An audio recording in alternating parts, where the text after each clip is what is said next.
I am coming to you. Good morning. This is Subira Folami, and I'm coming to you from Baltimore.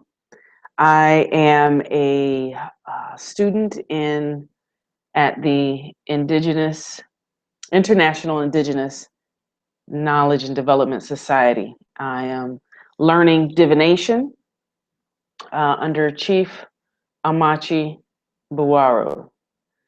And we just started a class this week. It's called Herb in the Bush. It's a second part of divination series.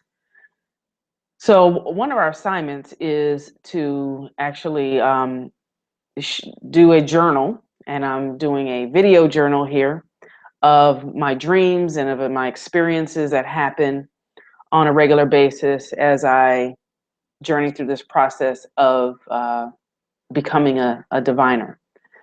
So last night we did our first ritual. We begin basically every class that I've taken thus far begins with a ritual to kind of get you prepared for opening you up to be able to see and know and hear things.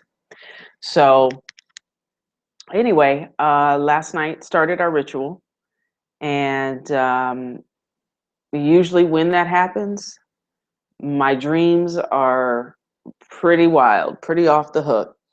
And that says a lot for me because honestly, I'm not one who typically, remembers my dreams. I'm not going to say I don't dream and that I hadn't dreamt in the past, but I can definitely say that I did not remember them. So, anyway, let me just get to sharing my dream with you. So last night I had a dream. It was set on a mountain, and it was a lot of big, full, rich green trees on this mountain. And there was a clear path coming down the mountain. And down this path, men were coming down the path to the base of the mountain, which is where I was. And I remember they were like Sherpas traveling with them. So there were men that were carrying the bags of other men as they were coming down this mountain. Um, let's see. So there were two guys, and there was me and another woman. And I remember us sleeping. Like I was sleeping with a guy, and this other woman was sleeping with another man. The man that I was sleeping with was of Latin descent, and I don't remember the woman or who she was sleeping with, but what I do remember is looking over while she was asleep and seeing the man that she was sleeping with actually insert something into her vagina. It was like a can, like a metal can or something like that. And she didn't wake up, she didn't budge, she didn't seem upset by this at all. He went back to holding her, they went back to sleep. I went back to sleep. When I woke up, my arm was like in a sling, and there was another woman there. Her arm was also in a sling. It may have been the woman that was sleeping with the other guy. That I'm kind of shaky on that part. But anyway, that's what happened. The woman who had the can inserted into her was, when she woke up, she was saying that her stomach felt uncomfortable. She felt like something was, like inside her belly or something, and she just wasn't comfortable. And so the man that had been holding her while she was asleep and who had inserted this can or this thing inside of her, he actually took out his penis, and he started telling her how none of the men in his family were married, his uncles, his cousins, his brothers. And in her mind, I knew that she assumed that she had had sex with him. and he wanted her to believe that they had had sex. And so she was saying, "Oh, well, I understand why none of the men in your family are married. You guys got big penises." And so they were joking about this, and but I knew that they hadn't had sex. I didn't say anything. The man didn't say anything. The man that had been holding me throughout the night didn't say anything.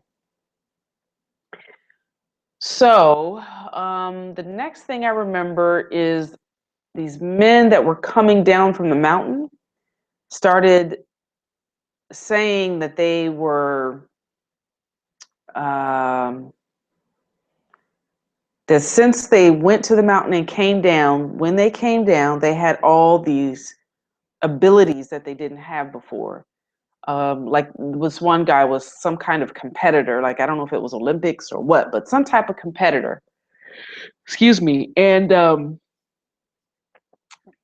he had this bow and arrow type device, this type gun. It just not a bow, it was just an arrow, like shot arrows, and it was black.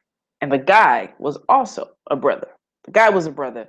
The item was black. Okay. So he pulls the trigger and he shoots this arrow, into this like foyer area. It was this beautiful hotel entrance like that we were in. And he's showing what he can do. The guy that was holding me was explaining that he was the owner of the company that was accompanying men up and down this mountain. And so it was like he was helping them get these abilities or something. At least that's what he was insinuating. Like he owned this business. And he showed his cell phone to me, and he was just scrolling through all these people who had all these powers, all these abilities that they didn't have before. And this was men and women. And so, I was just kind of watching all this. I was paying attention to my arm that was in a sling. Um, I'm trying to remember if there's anything else that I can recall right now. And I don't think so. I think that's what I can recall right now. So that was my dream. That happened on August 18th during my sleep. And it's now the morning of August 19th.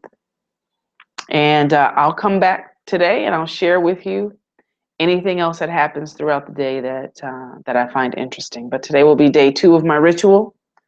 And I'll come back and share what happens. Thanks a lot.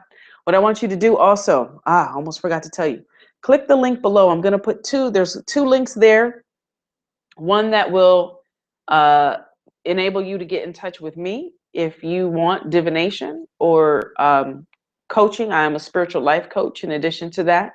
So if you want information about working with me or talking to me about, maybe what you're going through, you can contact me, the button down below that designates that.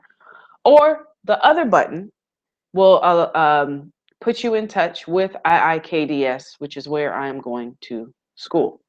So click either one of those 2 buttons, click both of those buttons. Either way is great.